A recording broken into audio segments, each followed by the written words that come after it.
Je vous remercie pour la clarté de la question que vous venez de poser. En fait, vous subodorez que le président de la République entend être candidat en 2020. Monsieur le député, Son Excellence, Monsieur le Président de la République, a toujours dit qu'il ne sera pas candidat en 2020. C'est un homme de parole. Et je tiens à vous rappeler, je pourrais vous démontrer comment il lui sera impossible d'être candidat en 2020. Et vous savez, tous les exemples que vous avez pris, tous les pays dans lesquels les chefs d'État ont entendu se maintenir au pouvoir ont fait la réforme constitutionnelle avant les élections. Avant les élections. On fait la réforme constitutionnelle avant les élections, pas après. On fait sauter le verrou avant et on va aux élections. Et donc, je peux vous rassurer, je ne vais pas trahir ou bien violer la règle dictée par le député Sraka en cherchant à vous démontrer techniquement et juridiquement pourquoi cela est impossible. Mais je peux vous rassurer, monsieur le député, cela n'est pas vrai. Je peux vous rassurer. Merci beaucoup. Eh bien, ce soir, nous allons parler du sinistre de la justice ou du ministre de l'injustice, garde des Sceaux, Sceaux, S-O-T-S, Sansan Kambile. Oui, nous allons vraiment démontrer que celui-là est un véritable gardien de sottise. C'est-à-dire que celui-là, c'est l'un des plus grands bergers de sottise que le pays de Nana Houphouët-Boigny ait jamais porté. C'est le plus grand ignominieux, l'un des plus grands hypocrites que le ministère de la Justice de Côte d'Ivoire ait jamais eu à sa tête. Nous allons voir les méthodes scélérates, serpentines. Nous allons voir les méthodes dignes de Judas Iscariote, de Sansan Kambile. Nous allons voir que Sansan Kambile est un serpent, non pas à 2 têtes, mais à 3, voire à 6 têtes. Sansan Kambile est travaillé par 666. C'est un être duplicitaire. C'est un être double, triple. C'est un être qui n'est pas là où il est, qui est là où il n'est pas. Sansan Kambile est un danger vivant. Un danger vivant pour le peuple de Côte d'Ivoire. Un danger vivant pour la justice en Côte d'Ivoire. Un danger vivant pour la paix, la sérénité et la tranquillité des Ivoiriens. Sansan Kambile, qui prétend être originaire de Bouaké, mais qui devrait reconnaître qu'il est venu plutôt du Burkina Faso. Je ne sais pas pourquoi ils ont toujours honte de reconnaître d'où ils viennent. Il n'y a pas de Kambile, il n'y a pas d'ethnie de Kambile à Bouaké. Sansan Kambile, c'est un voltaïque d'origine. Et sa famille est souchée à Bouaké. C'est des immigrés voltaïques de Côte d'Ivoire. C'est tout. C'est-à-dire que c'est triste, quoi. Alassane Ouattara n'est pas gentil. Il y a des bonnes personnes parmi les voltaïques de Côte d'Ivoire ou les immigrés voltaïques de Côte d'Ivoire. Mais Ouattara, il a le chic de recruter toujours les crotales, les vipères de cette immigration. C'est incroyable, hein? Il y a de très bons voltaïques de Côte d'Ivoire. Il y a des Burkinabés de Côte d'Ivoire que tout le monde aime. J'en ai dans mes amis, vous en avez dans vos amis. Et puis Ouattara, il ne choisit jamais dans les bons Burkinabés. Il s'en va toujours prendre des gens comme Bictogo, comme Sansan Kambile, pour truander les Ivoiriens. Ouattara a la tête d'une bande de bandits pour attaquer ce pays, c'est terrible. Donc Sansan Kambile dit qu'il est de Bouaké, il n'est pas de Bouaké. Son clan familial, là, ils viennent du Burkina, et puis ils se sont installés à Bouaké. Sinon, il n'y a pas de Kambile à Bouaké. Kambile, là, c'est pas un nom de Bouaké. Niamsi, c'est pas un nom d'Abidjan, hein. Niamsi, là, c'est camerounais. À Yabassi, chez moi. Moi, je n'ai jamais renié chez moi, hein. Vous me demandez de vous montrer chez moi, je vous montre. La tombe de mon papa, je vous montre. La tombe de ma maman, je vous montre. Le village de mon père, je vous montre. Je vous amène à Bandem, 21 km de Yabassi. Bewang, Tumbasala, tout de suite. Je vous montre. J'ai fait une partie de mes études là-bas. Le Nkam, c'est chez moi.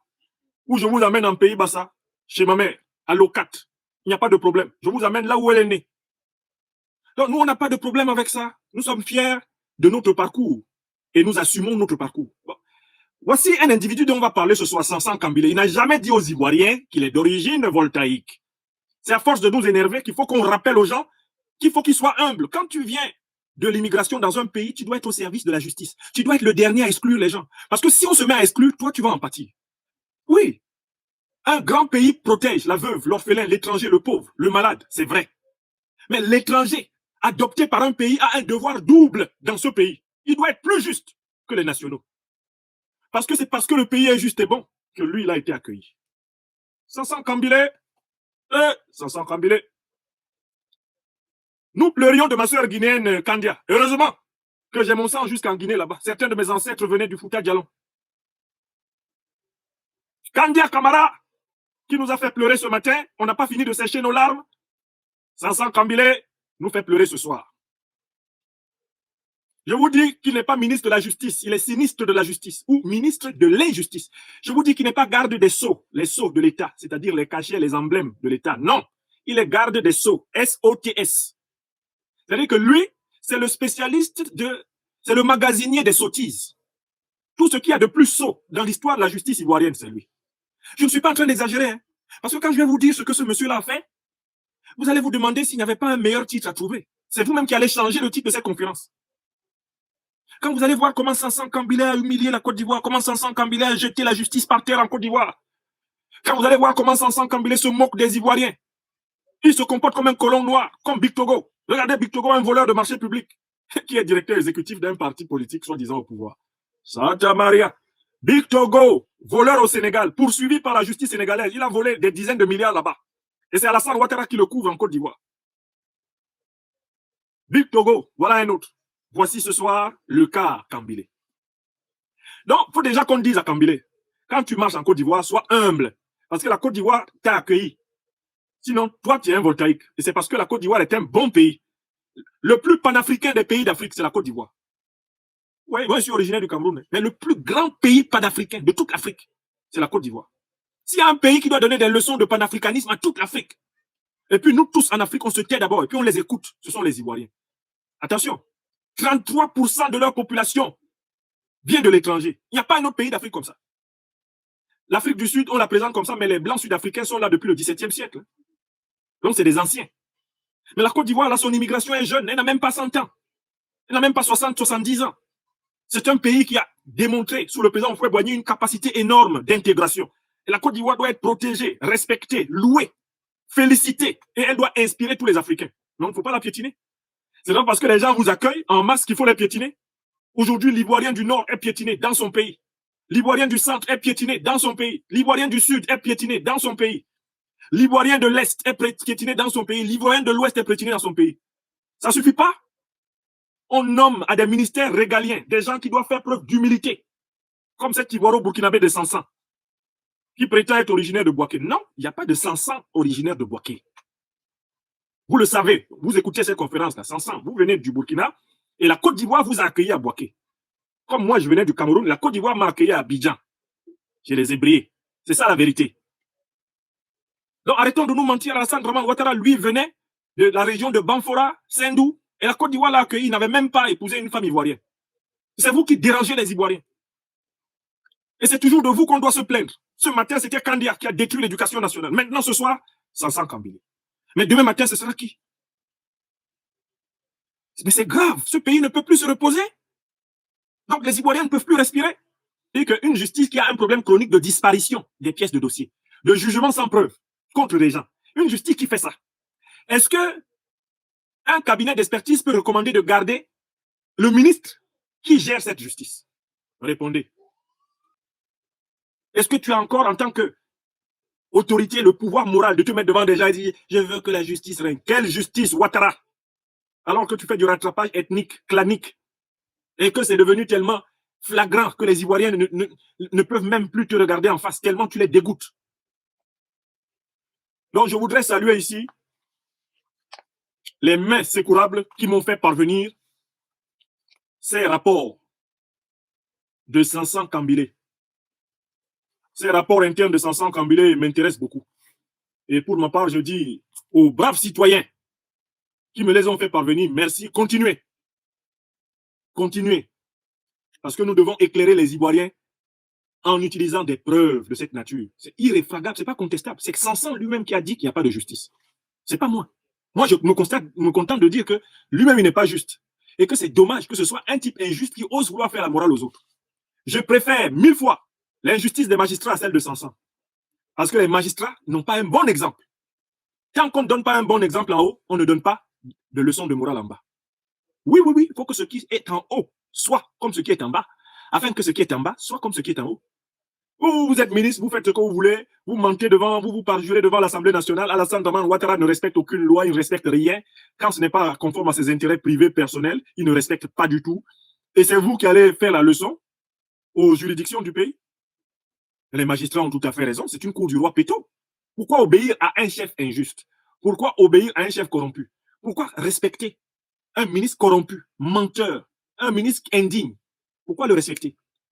C'est de cela qu'il s'agissait de parler ce soir. Voilà pourquoi je dis, Sansan Kambile n'est pas ministre de la Justice, garde des Sceaux, il est sinistre de l'injustice, garde des Sceaux. Et là, il faut écrire Sceaux désormais correctement quand vous parlez de Sansan. S-O-T-S. C'est un gardien de Sceaux. Comme je vous avais dit que Ouattara n'est pas chef de l'État, il est chef de tas. C'est un chef de tas de microbes pseudo-ministériels, comme Kandia, comme Sansan, des gens insignifiants et nuisibles à la Côte d'Ivoire. Les nouveaux colons de la Côte d'Ivoire, c'est eux. Les rasieurs, les envahisseurs, les pilleurs de la Côte d'Ivoire, c'est eux. Ils ne peuvent pas donner des leçons de justice aux Ivoiriens, encore moins aux Africains. Ils ne peuvent pas. Ils ne peuvent pas. Ils ont perdu toute exemplarité, toute autorité morale sur ce peuple. Ce peuple n'a qu'un seul devoir, continuer à s'organiser, se mobiliser pour récupérer sa vraie souveraineté. C'est tout. Et j'avais promis de parler de Sansan Kambile, car ça fait plusieurs semaines que je détenais ces magnifiques missiles contre lui. Mais qu'il sache que mon coude est encore posé, j'en ai encore d'autres sous le coude. Qu'il continue le massacre de la justice en Côte d'Ivoire. Il entendra siffler ses oreilles jusqu'à son départ de ce ministère. En attendant, Alassane Dramane Ouattara n'a qu'à tirer les conséquences. Kandia, la conférence des ministres de l'Éducation nationale a dit qu'elle ne vaut rien. Sansan Kambile lui-même dit que lui-même il ne vaut rien, puisque c'est lui-même qui a fait le rapport qui dénonce la nullité de son ministère. Donc c'est bon. On attend le suivant. Et tous ceux qui ont des rapports sur ces ministres voyous accompagnant Alassane Ouattara dans l'usurpation du pouvoir dans ce pays, donnez-les nous. Nous allons les montrer aux Ivoiriens pour les conscientiser et leur montrer à quel point ils ont raison de se battre pour l'état de droit, la démocratie, la prospérité de la Côte d'Ivoire. Chers amis, tel était l'objet de notre deuxième conversation aujourd'hui. Je tenais à partager ce moment avec vous et surtout à révéler ce garde des Sceaux, S-O-T-S, prétendument ministre de la Justice, qui s'appelle Sansan Kambile. C'est lui-même qui s'est révélé. Et je publie tout à l'heure sur ma page la totalité du courrier que je vous ai lu. Comme ça, ce sera un bien commun des Ivoiriens. Les Ivoiriens auront ainsi eux-mêmes la preuve que le ministre de la Justice dit qu'il n'y a pas de justice. Que Dieu bénisse la Côte d'Ivoire. Que Dieu bénisse chacune et chacun d'entre nous en ce qu'il fait de juste et de vrai. Je vous souhaite une excellente fin de soirée et un bon début de semaine en Côte d'Ivoire, en Afrique et partout ailleurs dans le monde. Thank you very much. Thank you.